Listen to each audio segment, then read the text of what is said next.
Most people reviews stuff. They also say this product is the price is quite good. We've found pros and cons on this type of product. But overall, it's a supreme product and we are well recommend it.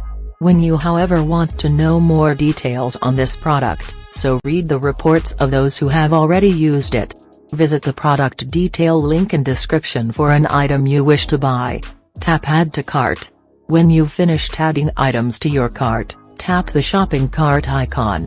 If you need to edit the items in your cart, tap Save for later or delete next to the item in the cart.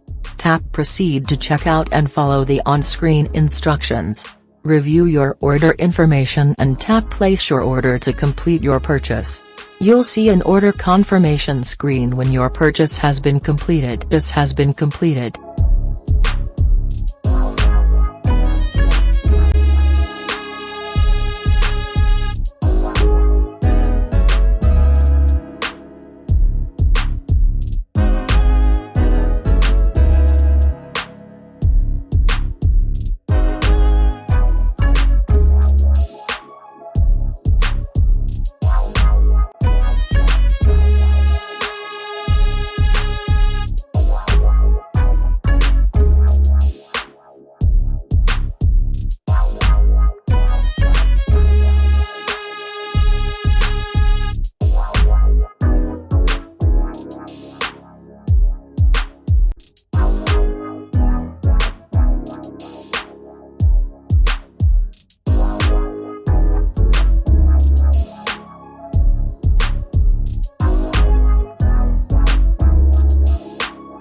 Most people reviews stuff.